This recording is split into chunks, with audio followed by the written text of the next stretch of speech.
So, have you ever mixed two room temperature liquids together only to feel the flask instantly grow burning hot in your hands? Or, maybe you've cracked a cold pack for an injury and felt it turn freezing cold in seconds. That sudden, dramatic shift in temperature, well, it isn't magic. It's the physical reality of chemical energy changing forms, and it literally happens all around us every single day. Right, so why exactly do some chemical reactions feel burning hot while others feel freezing cold? Answering that question is the entire foundation of thermochemistry. And thermochemistry is really just the branch of thermodynamics that deals with the heat absorbed or produced biochemical reaction. Today, we're going to take that physical sensation of heat flowing and we're going to attach the concrete formulas and concepts that explain exactly how and why it happens. But before we can calculate anything, we have to start with the most basic piece of the puzzle, the flow of heat itself. Which brings us to section 1, the flow of heat. Okay, heat. We represent it with the lowercase letter q. It can be a little tricky to define, but a highly accurate way to put it is this. Heat is the energy that flows between a system and its surroundings due to a difference in temperature. And here is the golden rule you absolutely always need to remember. Heat will always flow spontaneously from an area of high temperature to an area of low temperature. It always moves from hot to cold, no exceptions. Now, this ties directly into the fundamental rules of the universe. Energy, which is simply the capacity to do work, comes in tons of forms, right? Mechanical, electrical, chemical, heat, the whole shebang.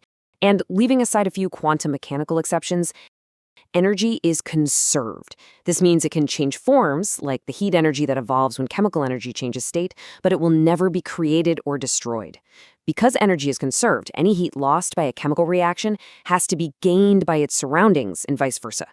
And that sets up two completely distinct categories for how reactions handle this flow of energy. Let's dive into section 2, exothermic versus endothermic reactions. A reaction can either be exothermic, meaning it releases energy to the surroundings, or endothermic, meaning it absorbs energy from the surroundings. Think about that hot flask we were just talking about. That reaction is exothermic. It's actively releasing heat right into your hand. But the cold pack? That's endothermic. It's actively absorbing heat from your skin, which is exactly why your skin physically feels cold. So how do we actually represent this mathematically? Well, we use a super simple sign convention for Q. For a system, Q is going to be positive if heat is being absorbed by the system. The system is gaining energy, so it's a plus. On the flip side, it'll be negative if heat is being released by the system. The system is losing energy to the outside world, so it's a minus. Makes sense, right? Moving on to section 3, enthalpy and energy conservation. Now that we understand the physical flow of heat and those positive or negative signs, we need to bridge this physics concept over to the specific thermodynamic term used by chemists every single day. This change in energy is represented by delta H, or the change in enthalpy for the reaction. For our purposes, we can really just think of the change in enthalpy as being the total change in energy for the overall chemical reaction. Now, this brings us to a really crucial concept, and honestly, one that is very often misunderstood. People often talk about energy being quote-unquote stored in chemical bonds, as if breaking a bond magically unleashes energy.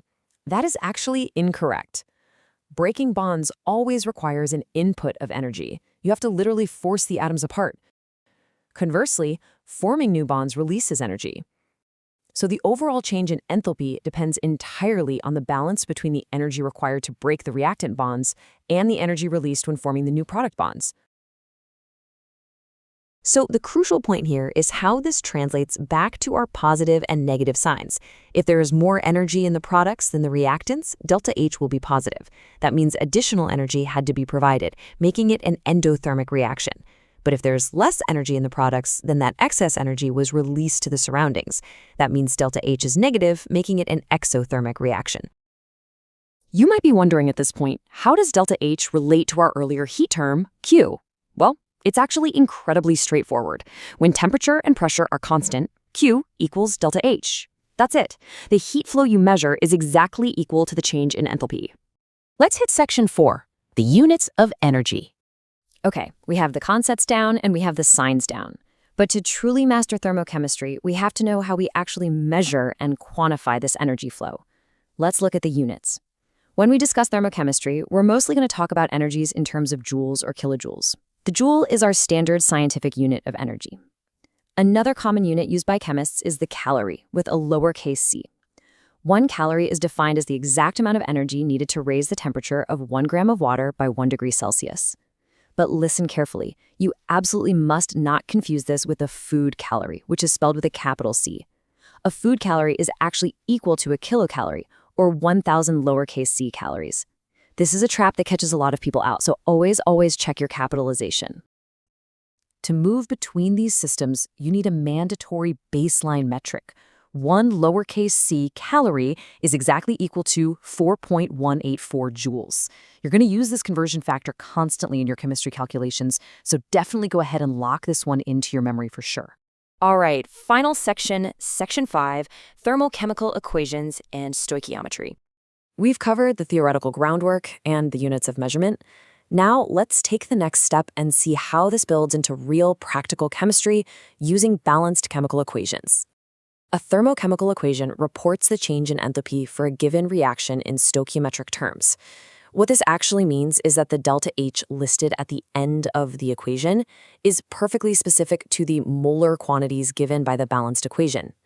Basically, if the exact number of moles of each substance written in the equation were to react, the change in enthalpy would be exactly as listed.